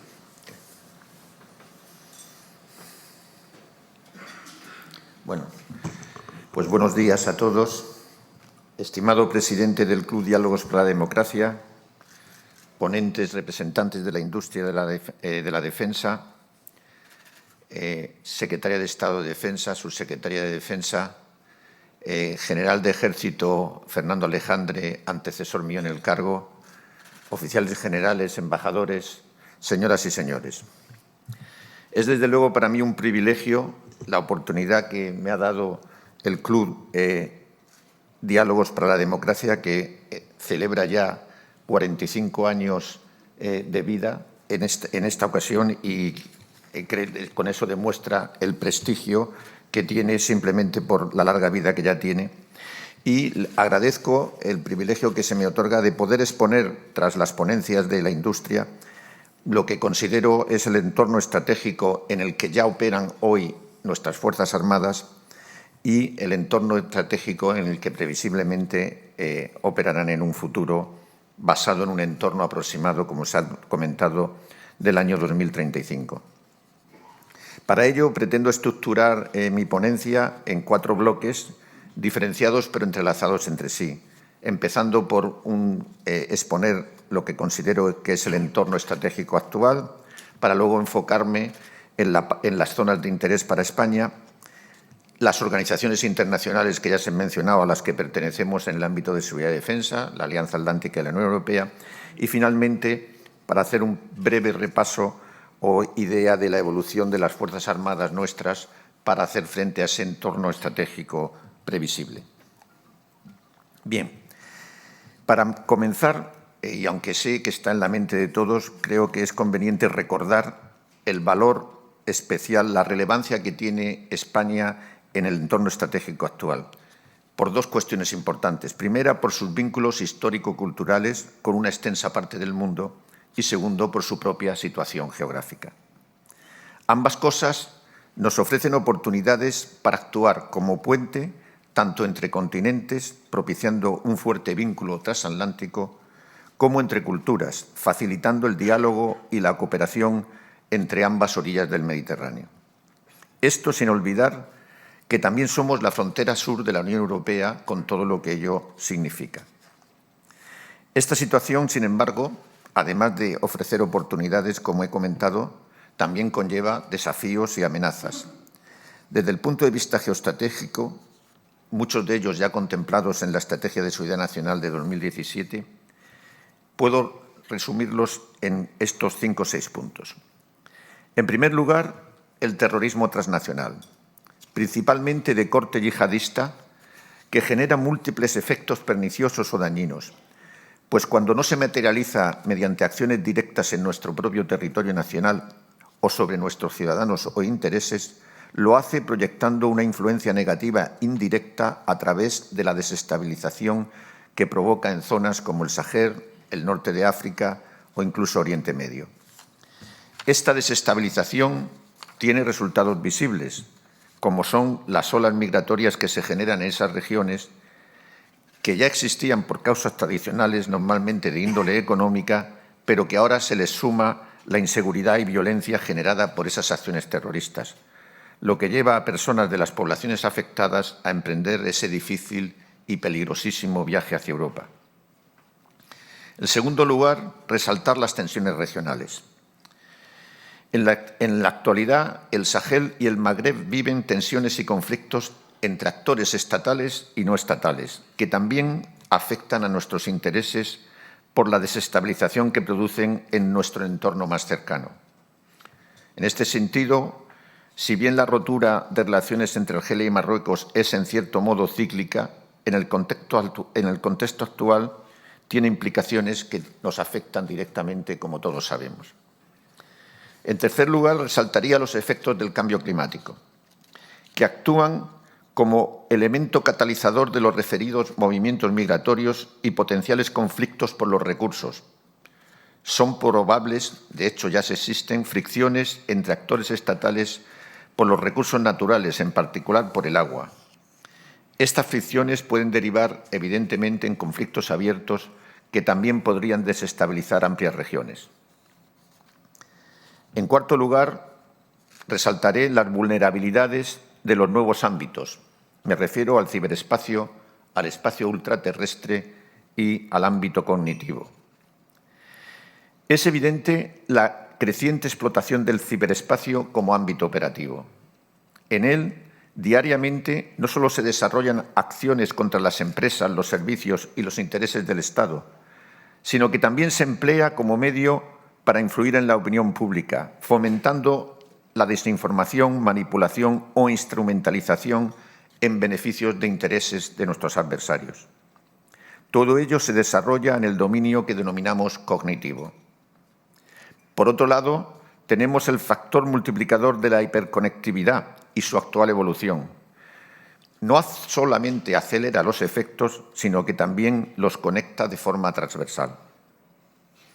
En relación con el espacio ultraterrestre, este está íntimamente ligado al ámbito ciberespacial y es un campo de confrontación que afecta a nuestro modo de vida y presenta un amplio abanico de vulnerabilidades asociadas a su capacidad de uso o de negación de los servicios y los capacitadores que proporciona. Un quinto aspecto son las tensiones estratégicas. La competición estratégica entre la Federación Rusa y Occidente se está acentuando. La postura rusa parece dar muestras de una asertividad creciente, asertividad en el término, digamos, de la lengua inglesa, no como lo define nuestro diccionario de la Real Academia. Una asertividad que, de hecho, en fechas recientes hemos podido observar, por ejemplo, con la ruptura o la retirada de la delegación diplomática rusa de la Alianza Atlántica, de la OTAN, de Bruselas, lo que supone que cada vez se encuentren con menos puentes diplomáticos existentes para mantener un diálogo que considero es imprescindible. Sin duda, son ustedes conscientes de los avances en nuevas tecnologías armamentísticas. Las ponencias han hablado de muchos de ellos. Y que periódicamente las autoridades rusas presentan y publicitan a través de sus medios de difusión. Entre ellas se destacan los vectores hipersónicos y las nuevas plataformas con capacidades estratégicas, lo que desafortunadamente podría interpretarse como un paso adelante en una renovada carrera armamentística. Estas nuevas capacidades nos proporcionarían tan poco preaviso como escasez en capacidad de respuesta, a lo que debemos responder. Por otro lado, en relación con China, parece consolidarse su tendencia a un revisionismo del actual orden mundial basado en reglas, buscando implantar un nuevo paradigma más adecuado a sus intereses o visión geopolítica. Para ello, promueve un bilateralismo asimétrico en el que, sobre la base de una supuesta no injerencia, se fomenta en realidad una relación de dependencia económica. En todo caso, en el ámbito europeo, China representa un desafío sistémico, pero también un importante socioeconómico. Desde el punto de vista militar, debemos tener presentes tres aspectos. Uno, la potenciación de sus capacidades militares, estoy refiriéndome a China, y principalmente su capacidad de proyección estratégica naval. Dos, su interés por desplegar una red de bases e instalaciones militares a través de todo el denominado collar de perlas. Y tercero, sus ambiciones declaradas y el comportamiento asertivo en pro de sus intereses regionales. Finalmente, es también conveniente ampliar el foco y tener en cuenta el entorno global, y por ello me quiero referir a la percepción de Estados Unidos sobre China como la principal amenaza a su hegemonía. De hecho, por primera vez, los Estados Unidos comienzan a interpretar el mundo como un entorno tripolar, en el que Rusia y China ocuparían los otros dos vértices. Los planes de China para su desarrollo como potencia global contemplan igualar, cuando no superar, las capacidades militares de Estados Unidos para alrededor del año 2050. De esta manera se justifica cierto replanteamiento de la postura global de fuerzas de Estados Unidos, que incluye reforzar alianzas con las naciones de la región del Pacífico. Bien, también es importante constatar que en el entorno actual, también se ha mencionado anteriormente, muchos de los desafíos y amenazas mencionados se desenvuelven cada vez más en ese espacio conceptual que últimamente hemos denominado zona gris, donde se llevan a cabo un tipo de relaciones entre Estados, o mejor dicho, entre actores del ámbito internacional, que se encuentran a medio camino entre el marco de unas relaciones internacionales pacíficas y el del conflicto armado. En esa zona gris es donde se llevan a cabo lo que también últimamente hemos denominado acciones híbridas, empleando una amplia gama de vectores de diversa índole, políticos, diplomáticos, económicos, militares y de información o cognitivos. Estas acciones son coercitivas y frecuentemente encubiertas. Explotan, por tanto, los umbrales de la reacción de los países que las sufren y son habitualmente de difícil atribución. En resumen, las acciones híbridas son la materialización, o como solemos decir en términos militares, la operacionalización de la zona gris. Paso ahora a referirme brevemente, como dije al principio, al contexto de esos riesgos y amenazas en las áreas geográficas donde España centra sus intereses de seguridad. Comenzando por el Sahel y el norte de África, más allá de la actual competición entre Estados de la región, creo que es importante constatar que el Sahel se está convirtiendo en escenario de la competición geopolítica también. Esta competición podría parecer un problema muy lejano. Sin embargo, la presunta presencia e influencia rusa en el Sahel se percibe cada vez mayor y con más intensidad. Frente al estilo chino de penetración global, principalmente de corte económico, la Federación Rusa aparentemente deja sentir su influencia en África a través de compañías militares privadas como Wagner. Estas ofrecen sus servicios como solución inmediata para resolver problemas de seguridad, que son, en muchos casos, problemas estructurales de los países de la región. Esas soluciones vienen con posterioridad acompañadas de concesiones para la explotación de los recursos naturales locales. Esto difiere en gran manera del enfoque europeo que aborda una fórmula de solución integral para los problemas y carencias de esos Estados. A modo de ejemplo, podemos citar el caso de la República Centroafricana, donde incluso la seguridad de las más altas autoridades de ese Estado ya es ejercida por personal de la citada compañía. Curiosamente, es en alguno de los países donde la Unión Europea desarrolla intensos programas de cooperación integral, incluyendo la formación y el adiestramiento de sus Fuerzas Armadas, como es el caso de la República Centroafricana, donde actúan esas empresas, a mi juicio, mal llamadas de seguridad. Ambas ópticas tienen, por supuesto, perspectivas diferentes. Pragmatismo y reducidos códigos deontológicos frente al respeto a los valores y principios de los derechos humanos y del derecho internacional humanitario. Para España y para Europa es innegable la necesidad de proyectar estabilidad, afrontando de forma decidida todos los aspectos que desestabilizan esta región. Es asimismo necesario evitar dejar huecos que faciliten que otras soluciones ocupen ese espacio geopolítico. En esa región es, por tanto, imprescindible acometer de forma integral todos los factores de desestabilización: el terrorismo y sus efectos, las redes de crimen organizado, la pobreza, la mala gobernanza, la dificultad de acceso a servicios básicos y los efectos del cambio climático. En este sentido, el pasado mes de julio, haciendo referencia al Sahel, el alto representante para la política exterior europea ya expresó que la seguridad del continente europeo no comienza en las orillas del Mediterráneo, sino 4.700 kilómetros más lejos. Bien, la segunda área de interés para nuestra seguridad que querría resaltar es el Golfo de Guinea. Para España se trata de una región de extraordinaria importancia. Su estabilidad es una de nuestras prioridades, lo que se pone de manifiesto mediante nuestra participación en las distintas iniciativas y foros de seguridad y desarrollados en esa región geográfica, tanto desde un prisma bilateral como desde un enfoque más amplio, europeo y multilateral. No podemos olvidar que en el ámbito de la seguridad marítima hoy en día es la región con más incidentes de piratería del globo. También debo recordar que buena parte de nuestro suministro energético tiene su origen en esa región, además de que numerosos buques pesqueros de pabellón o vinculación nacional faenan también en los caladeros de esas aguas. Por ello, varios países europeos mantenemos presencia militar bajo el paradigma de la seguridad cooperativa en los estados de la región. Paso ahora a Europa y a su fachada oriental.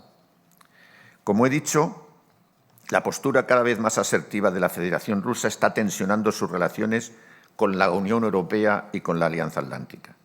Por ello, España da permanente muestra de solidaridad y compromiso práctico con sus socios y aliados.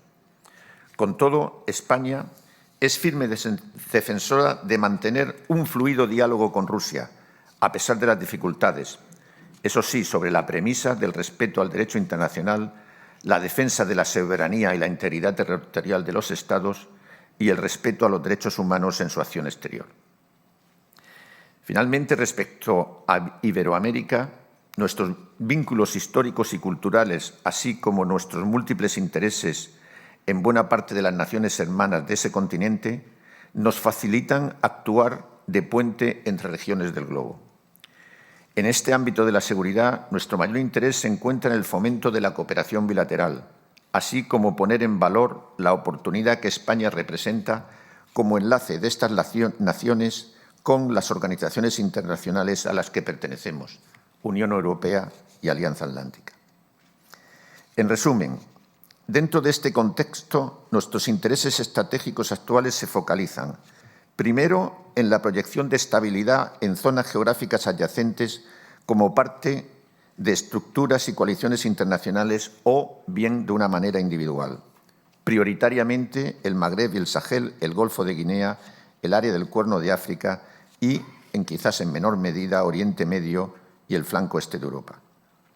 Segundo, la protección no solo de nuestros espacios físicos de soberanía y jurisdicción, sino también de otros dominios no físicos como es el ciberespacio y el espacio cognitivo y también el físico del ultraterrestre. Llegados a este punto, me gustaría referirme a la Directiva de Defensa Nacional del año 2020, que, como saben, establece el escenario estratégico, la visión y las directrices de actuación del presidente del Gobierno en materia de política de defensa.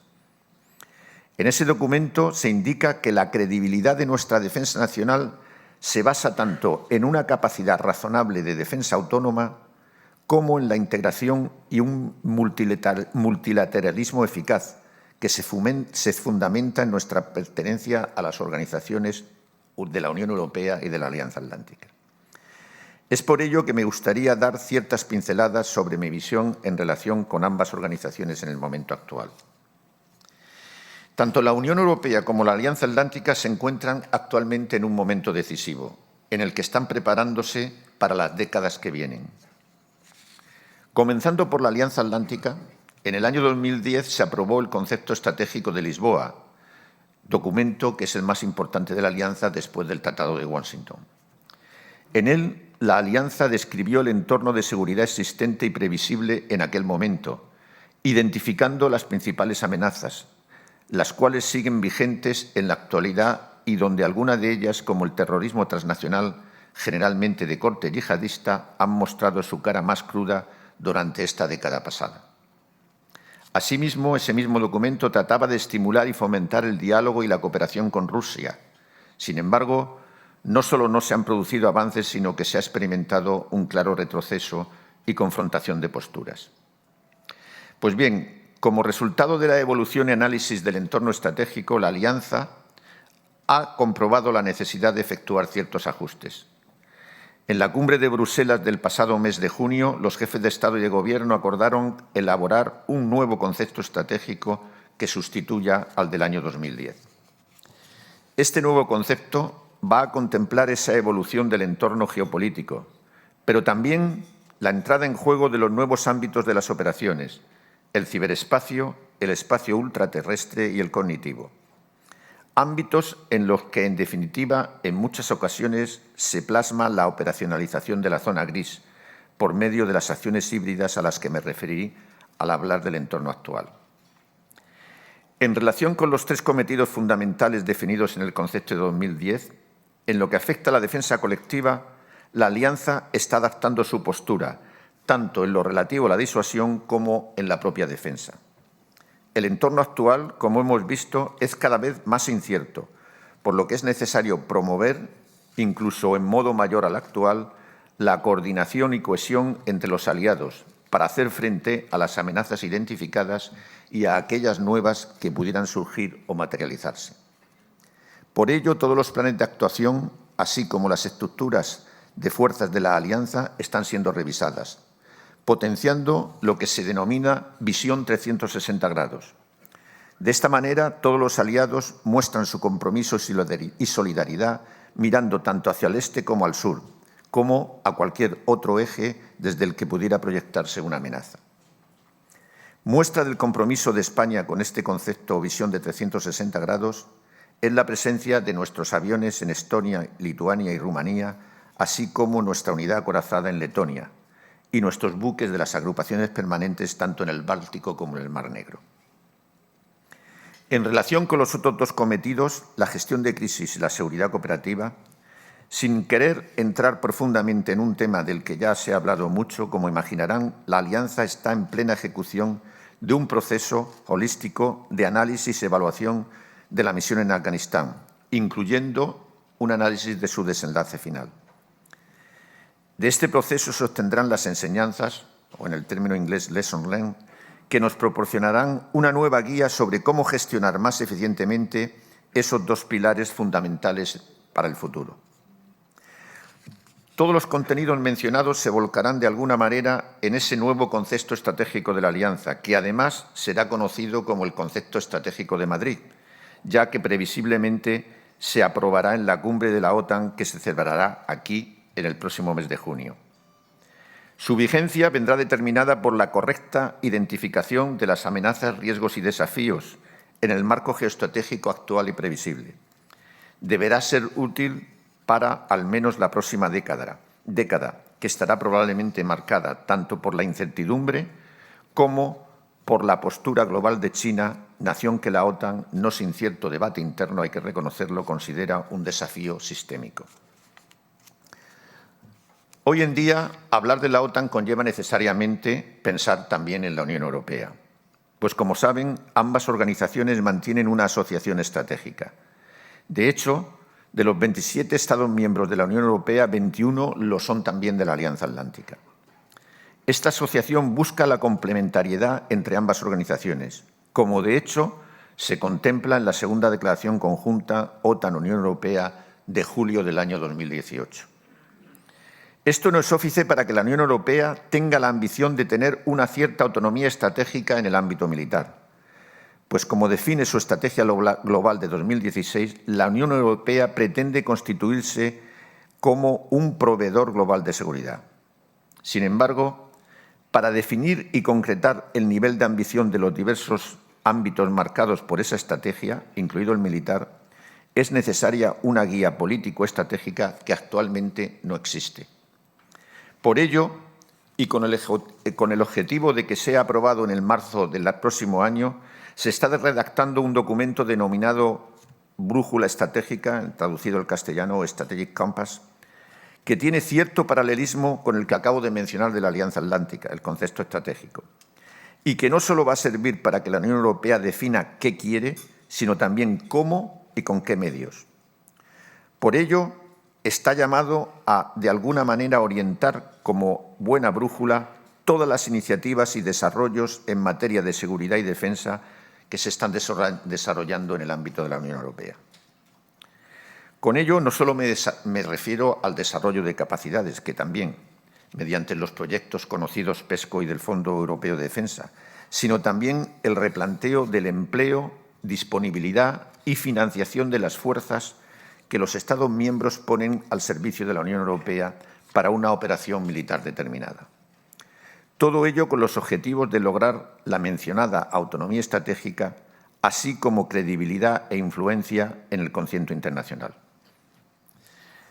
Por motivos que pueden comprender, es pronto para entrar en detalles sobre los trabajos en curso. No obstante, sí les puedo decir, parafraseando de nuevo al alto representante, que Europa necesita avanzar de forma decidida hacia una cierta capacidad autónoma que incluya capacitadores de los que ahora mismo no dispone, además de las capacidades para realizar el planeamiento de contingencia o avanzado y la conducción de las operaciones, superando de algún modo aspectos contemplados en el Acuerdo Berlín Plus, que data del año 2003. Todo esto, por supuesto, sin buscar ningún tipo de competición con la OTAN, sino todo lo contrario, fortaleciendo su pilar europeo, a la vez que también se consigue una Unión Europea más fuerte. Bien, hasta ahora me he referido al entorno geoestratégico actual haciendo hincapié en nuestras regiones de interés, para luego referirme a la OTAN y a la Unión Europea. Este esfuerzo tiene, por supuesto, una vertiente nacional, que debe determinar la configuración de nuestras Fuerzas Armadas. Cuando me refería a la Directiva de Defensa Nacional, me reservé para este momento el desarrollo de las implicaciones que ese documento tiene para las Fuerzas Armadas, pues de sus directrices y preceptos, desarrollados por la Directiva de Política de Defensa de la ministra, emana el inicio de un nuevo ciclo de planeamiento de la defensa. Para cimentar este ciclo, ya en el ámbito de mis responsabilidades como GEMAD, promulgué un documento denominado Concepto de Empleo de las Fuerzas Armadas. Aunque se trata de un documento clasificado en su conjunto, sí les puedo decir que establece las directrices para el desarrollo de las Fuerzas Armadas en el entorno estratégico previsible, con vistas a un horizonte centrado allá en el año 2035. En este contexto, las líneas de acciones estratégicas de las Fuerzas Armadas se imbrican, como no puede ser de otra manera, con las directrices del Gobierno, sustanciándose en 3 líneas de actuación paralelas que son conformes también a la Ley Orgánica de la Defensa Nacional. Disuasión y defensa, proyección de estabilidad y otras contribuciones a la seguridad nacional, como puede ser la gestión de crisis o emergencias de todo tipo que aquí se han mencionado y que últimamente están presentes en nuestra sociedad. Estas líneas se caracterizan por la necesidad de mantener un nivel razonable de capacidad de actuación autónoma, permitiendo a su vez ejercer un grado de influencia fuera de nuestras fronteras proporcional al peso e intereses de España. Esta capacidad de actuación, que en ocasiones se ejercerá individualmente, no puede olvidar nuestra solidaridad y compromiso con nuestros aliados de la OTAN y de la Unión Europea, lo cual significa que la interoperabilidad con ellos seguirá siendo un factor fundamental. Pues bien, para ello es necesario una constante transformación de nuestras Fuerzas Armadas. En relación a la línea estratégica de disuasión y defensa, el entorno internacional hace conveniente asumir la necesidad de llevar a cabo estrategias de anticipación, prevención y disuasión, preferiblemente sobre las otras basadas en reacción y respuesta. Para ello, actualmente estamos sentando los cimientos para que las Fuerzas Armadas operen integrando los medios, sensores y armas de las fuerzas terrestres, navales, aéreas y cibernéticas, y quizás en un futuro espaciales, añadiendo a su vez el ámbito cognitivo y, por supuesto, la sincronización con la acción de los otros poderes del Estado para conseguir todos los efectos requeridos sobre el adversario. Es lo que definimos como operaciones multidominio, superando así el paradigma de la acción conjunta. El multidominio se cimienta en el uso de la tecnología y en la hiperconectividad, empleando herramientas como el 5G, el combate en la nube, el dato, la computación cuántica y, por supuesto, la inteligencia artificial como elemento analítico predictivo. Requisito para alcanzar la adecuada sincronización en el multidominio es, sin duda, estar en posesión de la superioridad en la información. Ello conlleva, por tanto, disponer de un potente sistema de inteligencia, vigilancia y reconocimiento para detectar y contrarrestar posibles actuaciones en la zona gris. Debe actuar, por tanto, como un capacitador de la decisión rápida y acertada. La combinación de las operaciones en el multidominio y esa superioridad en la información, junto con los medios adecuados, permitirán a nuestras Fuerzas Armadas la ejecución de acciones más ágiles y decisivas y, por tanto, obtener, en caso necesario, la superioridad en el enfrentamiento con la anticipación suficiente y manteniendo además la iniciativa.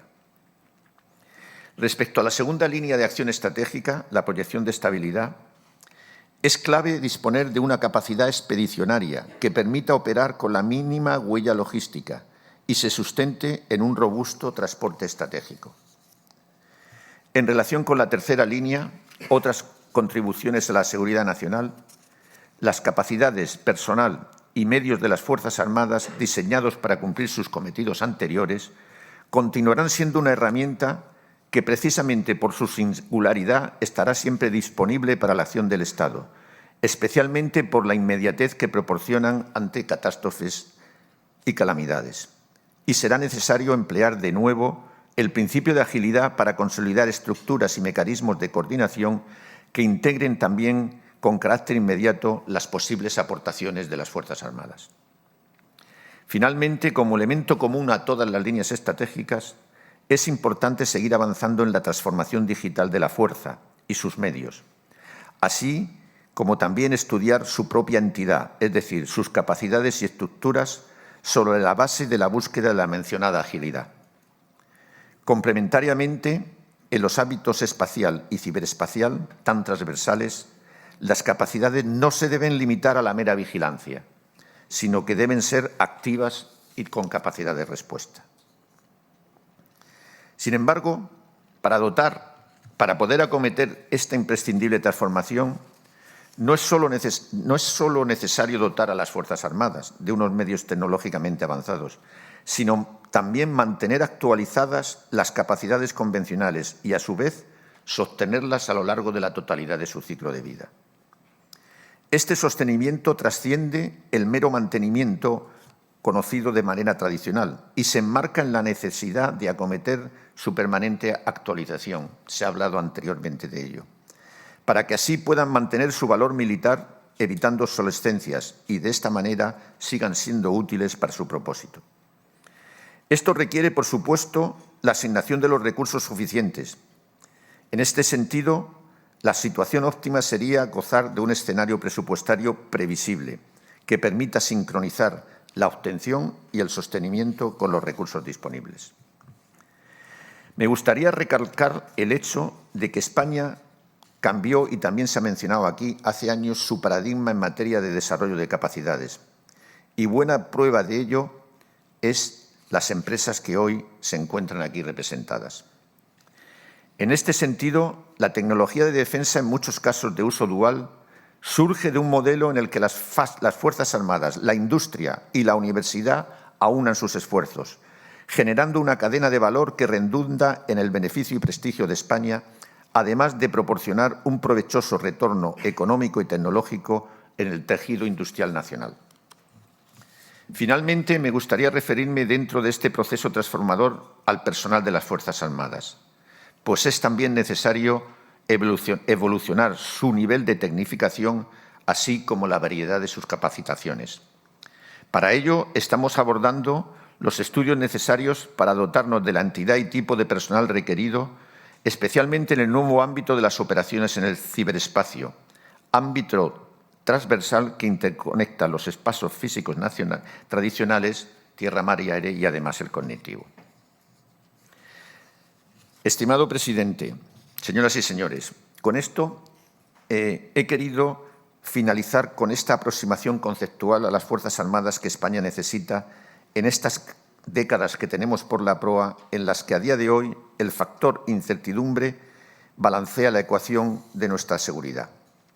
Concluyo así expresando mi satisfacción por haber podido exponer en este foro mi visión sobre diversos aspectos que afectan a la seguridad de España y a nuestras Fuerzas Armadas y, si así lo consideran ahora, poder debatir algún aspecto que consideren conveniente. Muchas gracias a todos.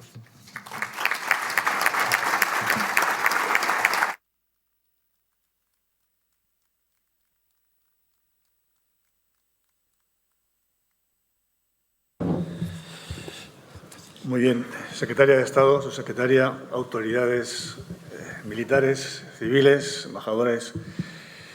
En primer lugar, agradecer la generosidad del almirante general, que a pesar de que se nos ha ido el horario, como son ustedes conscientes, pues deberíamos terminar a las 10:30, se ha ofrecido a atender el coloquio, las preguntas, y por tanto muchas gracias, almirante, por tu generosidad en tu agenda.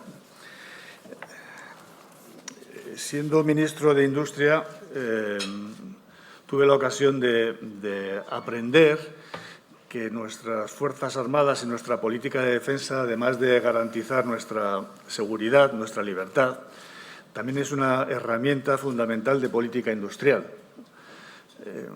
Mejora nuestro empleo de calidad, como mencionaba el presidente de Tecnobit, mejora nuestra inversión en I+D, por tanto, la modernización de nuestra economía, y mejora nuestras exportaciones, ¿no? Que muchas veces el éxito de un país también se mide por lo que es capaz de vender fuera. Por tanto, política industrial y defensa siempre van de la mano. Entonces, la primera pregunta que te hago es esa, digamos, ¿cuál es la estrategia conjunta entre defensa e industria, aunque has mencionado algo en tu presentación, de cara, digamos, a favorecer retornos para la industria española en la política de defensa? Bueno, pues como voy a quitarme para quizás se me oiga mejor.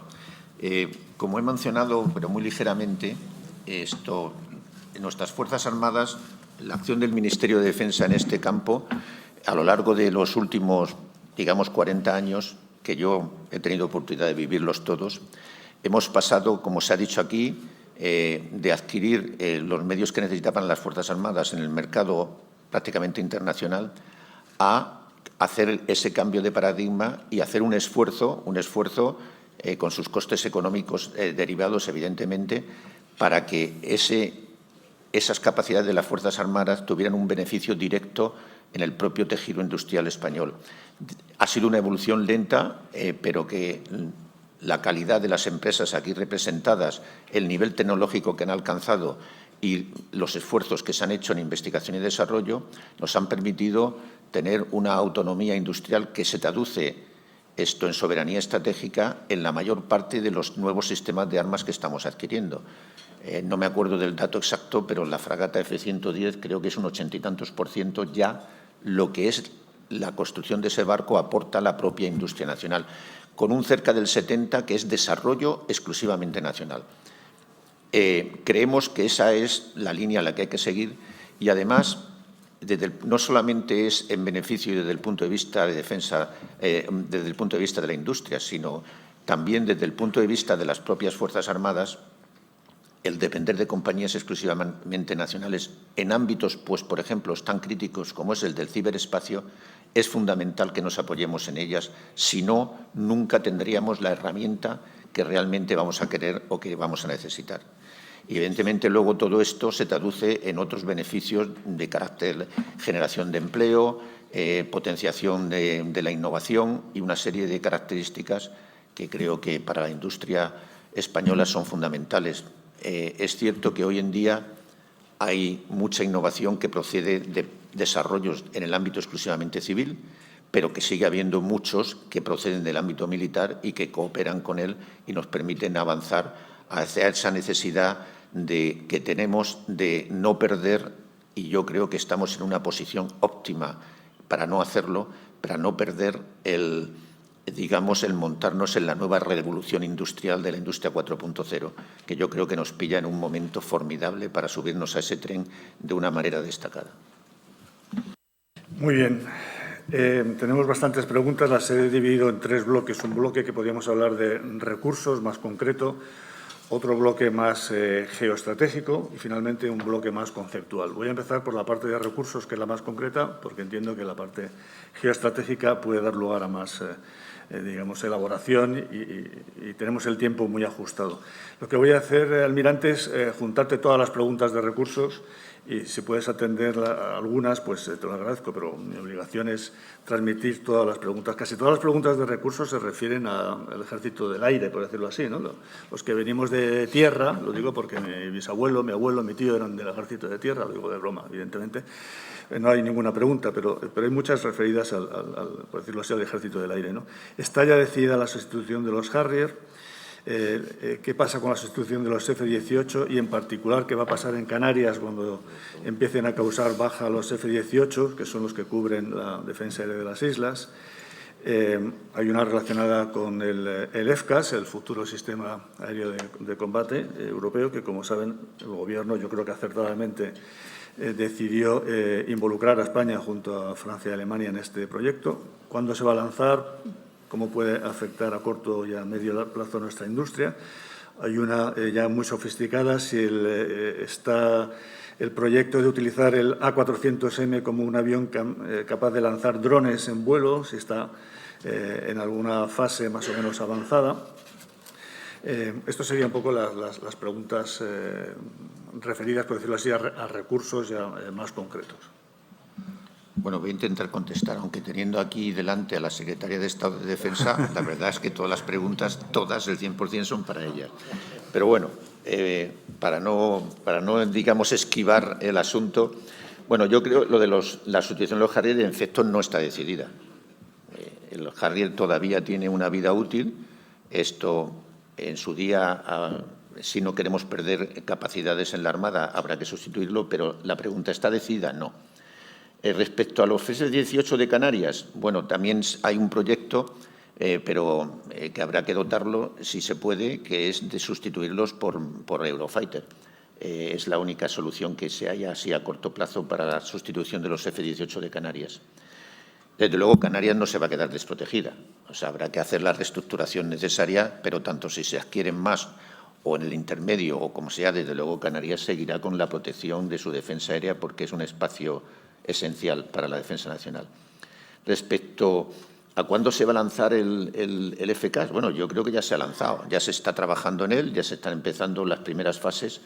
Lo que pasa es que es un proyecto muy ambicioso desde el punto de vista tecnológico, muy revolucionario, que llevará unos años, pero el proyecto ya está lanzado, ¿no?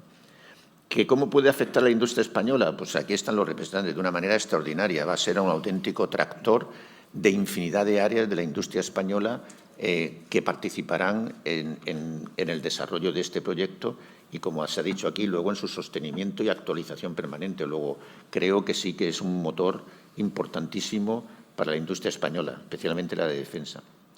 Y luego lo del proyecto A400, no, todavía, que yo sepa, todavía no hay nada de efectuar algún tipo.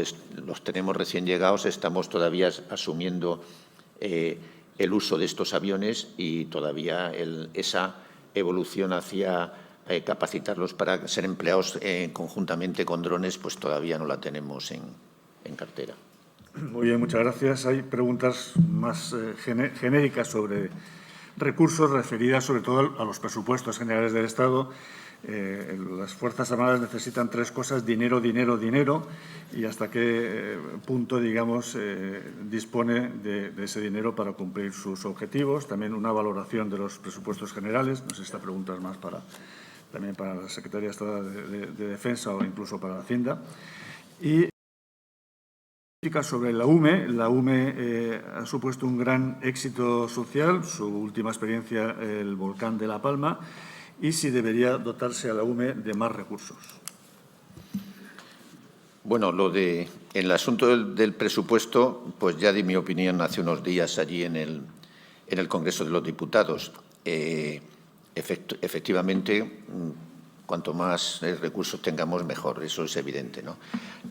Yo lo vuelvo a decir allí. Se está haciendo un esfuerzo dentro del marco, un esfuerzo importante dentro del marco económico actual que tiene España.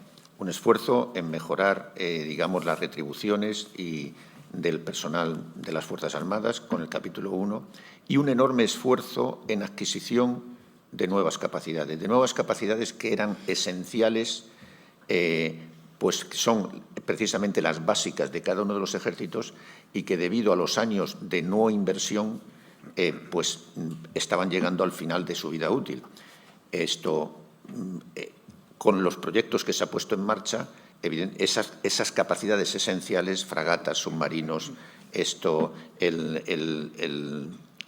mantenimiento o el inicio del FCAS, todo el 8x8, todo este tipo de nuevos programas vienen a resolver un problema que era grave. Evidentemente, tenemos más necesidades porque estar 8 o 9 años sin adquirir nada, eso provoca un hueco. Tampoco se puede pretender cubrir en un año lo que no se ha hecho en 10. Nuestro problema principal, se ha hablado aquí mucho, quizás sea la necesidad de sostenimiento. Ahí es donde quizás pues, tengamos que necesitar una ayuda un poco mayor, porque con esto dice si cumplimos los objetivos. Evidentemente los cumplimos. Todas las misiones que nos asigna el Gobierno las cumplimos. Pero, en cierto modo, se cumplen a costa de mantener un peor nivel de mantenimiento y sostenimiento el resto de las capacidades que no participan en esas operaciones que son los objetivos que nos marca el Gobierno. Respecto a la Unidad Militar de Emergencias, bueno, yo creo que pasa lo mismo. Ella está cumpliendo de una manera eficiente todas las misiones que se les asignan. Pero quiero recordar que es un complemento cuando, digamos, los medios de protección civil españoles se ven superados por la magnitud de la emergencia. Entonces, lo que sí que tiene y se está dotando, y creo que se está dotando apropiadamente, es no solamente de poder apoyar a la protección civil, a los medios que tienen las comunidades autónomas en la lucha contra esas emergencias, digamos, con medios convencionales, sino que también tiene unos medios muy especializados para un tipo de emergencias que, gracias a Dios, no se han producido y esperemos que no se produzcan nunca, pero que serían muy graves y donde hay esas carencias de otros sitios es las que aporta la Unidad Militar de Emergencia sobre esto, digamos, accidentes de carácter tecnológico, radiológico, etcétera, que es donde hay otras carencias en la organización española y donde ellos podrían dar, digamos, un apoyo muy especializado, además del que digo yo, complementario del resto. Muy bien, pues entramos en el bloque geoestratégico. Hay muchas preguntas referidas al conflicto o preconflicto Bielorrusia-Polonia. ¿Cuál es la posición de España en este conflicto relacionado con este tema, el papel de Rusia y cuál debe ser nuestra, aunque lo has tratado en tu intervención, nuestra política frente a Rusia? Y aquí hay de todo, porque hay gente que dice que, en parte, lo de Rusia es una reacción defensiva ante el incumplimiento de la promesa que se hizo a Gorbachov de que la OTAN no se expandiría, pero finalmente la OTAN sí que se ha expandido rodeando las fronteras de Rusia. Hay preguntas relacionadas con el papel de la OTAN. Por ejemplo, preguntan que la posición de la ciudadanía española en las encuestas es fuertemente solidaria, en el sentido de que un 69% de los españoles responden que sí a la pregunta de si deberíamos defender a otra nación OTAN en caso de que fuera atacada, mientras que en el resto de la OTAN este grado de apoyo no es del 69%, sino del 60%, mucho más bajo, ¿no? Entonces, ¿qué le sugiere esta posición tan solidaria de nuestra sociedad en la defensa de los otros países occidentales? Mucho sobre el ejército europeo, si debemos ir hacia un ejército europeo y qué papel debe cumplir en Asia, aunque yo creo que también has mencionado en tu intervención. Y, finalmente, también varias preguntas sobre el conflicto entre Marruecos y Argelia, un conflicto muy preocupante para nosotros, también desde el punto de vista económico, energético, no solamente geoestratégico, y, en particular, nuestra relación con Marruecos de cara, digamos, a la situación de Canarias. Y, finalmente, hay una pregunta de alguien que estuvo hace unos años escuchando en este mismo foro un general americano que hablaba del éxito logístico de Estados Unidos en la guerra de Irak. ¿Y qué le parece ese éxito en la retirada de Estados Unidos? Bueno, son 200 preguntas en una. Bueno, esto... Yo, respecto al comienzo de todo, pues no sé si se le hizo esa promesa a Gorbachov, pero lo que sí está claro es que los países deben tener la libertad de aliarse con quien ellos soberanamente estimen conveniente. Es decir, esa manera de coartar la libertad de una nación que es libre y soberana, pues desde el punto de vista de nuestros principios y nuestros valores, son muy difíciles de entender. Y luego la forma de contrarrestar esto, tampoco son fáciles de entender cuando no se respetan las reglas internacionales que nos hemos dado nosotros mismos, sobre todo a través de Naciones Unidas. Respecto a la solidaridad, yo entiendo que eso es una respuesta lógica, es decir, si formamos parte de una organización en la cual, además, recuerdo que hemos entrado por referéndum, en el que nos comprometemos a que un ataque contra uno se tiene que considerar un ataque contra todos, pues lo lógico es responder y ser solidarios, y de hecho lo estamos demostrando, como he puesto los ejemplos de nuestros despliegues en unas áreas alejadas geográficamente de nuestro territorio nacional. Esa diferencia del 9% reconozco que no sé si evaluar si es muy grande o no, pero que desde luego esto, desde el punto de vista nuestro, es lo lógico. El ejército europeo, vamos a ver, hay que saber las fuerzas, los ejércitos son de las naciones. Lo que sí que existen son unas fuerzas a disponibilidad de la Unión Europea o a disponibilidad de la Alianza Atlántica. El que tenemos que mejorar lo que ha habido hasta ahora, sin duda, porque lo que tenemos hasta ahora no se ha utilizado nunca y no se ha utilizado nunca porque probablemente está mal estructurado. Entonces, ahora mismo se ha hecho un análisis, se está haciendo un análisis de revisión del concepto de los European Union Battle Group para mejorar o darle una estructura que permita su uso. Evidentemente, su uso final siempre va a ser una decisión política de los países miembros de la Unión Europea, si tienen voluntad. Pero, claro, ahora mismo existe una serie de condicionantes que lo hacen muy difícil su uso. Por ejemplo, que el gasto en el uso del Battle Group cae en el país que pone el Battle Group. Claro, eso es muy difícil de asumir. Si por nosotros ponemos una fuerza, la adiestramos, la certificamos para poder actuar y luego, si se activa, además pagamos la actuación, lógicamente eso tiene que hacerse de una manera compartida respecto a la totalidad de la Unión Europea. Se está trabajando en esto y luego además se está haciendo un análisis de esos Battle Group para que tengan, digamos, asignadas que los haga más útiles en el contexto de las operaciones previsibles a las que podría ser llamado. En esto se está trabajando y yo creo que además existe casi unanimidad en las naciones de la Unión Europea de avanzar en ese concepto, mejorarlo y tener una herramienta que realmente pueda ser utilizada, ¿no? Y respecto al éxito, bueno, nadie puede hablar de éxito de la salida de Afganistán. Yo nunca he oído, hablar de éxito jamás. Esto allí se está haciendo ahora mismo un análisis dentro de la Alianza Atlántica, cuyos resultados probablemente se sepan a final de este año o el año que viene, pues a analizar infinidad de cosas que evidentemente no se han hecho bien porque el resultado no. Tendremos que entonar todos aquellos fallos que hemos tenido. Y es lo que puedo decir, pero nunca hablar de éxito de la salida de Afganistán.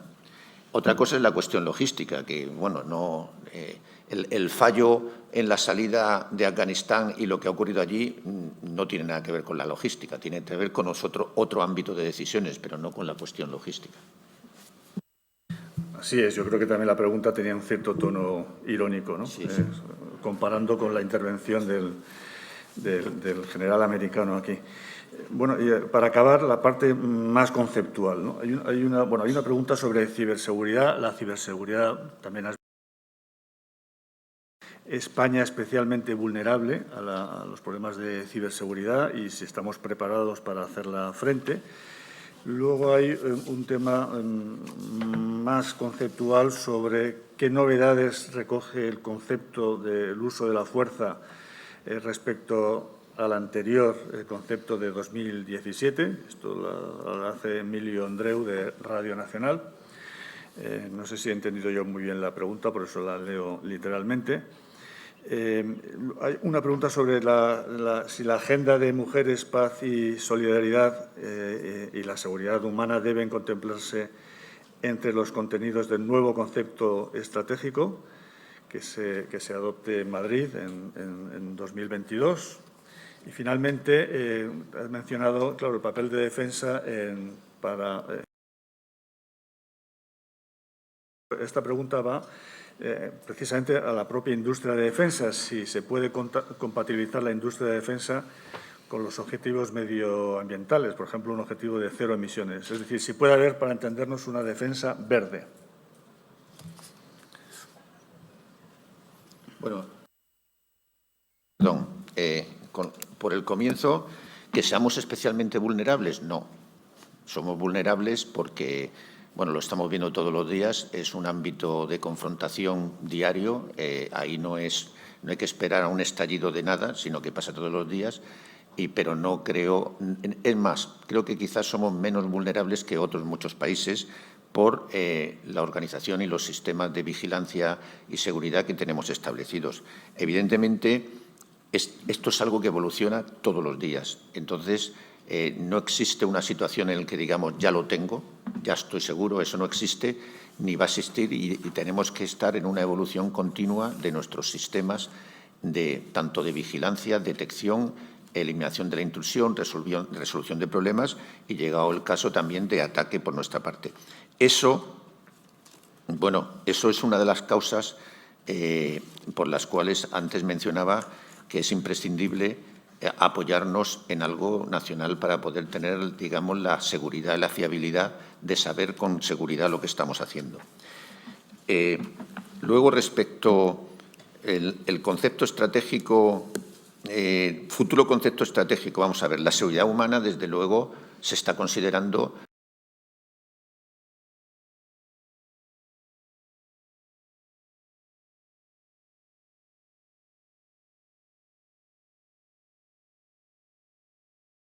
operaciones del derecho internacional humanitario a no solamente aplicar ese derecho, que evidentemente hay que hacerlo, sino también incluso el derecho relacionado con los derechos humanos. Eso está patente en la mayor parte de las operaciones que hacemos.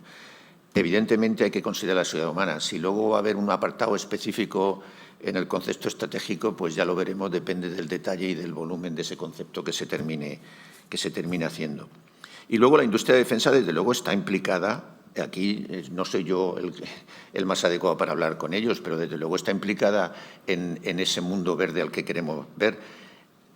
Es cierto que tiene unos retos tecnológicos descomunales, pues porque a la vez que tenemos que ir a esa producción cero de contaminación, los nuevos sistemas a los que vamos demandan un consumo y una necesidad de producción de energía descomunal respecto a la necesidad de producción de energía que tienen los sistemas actuales.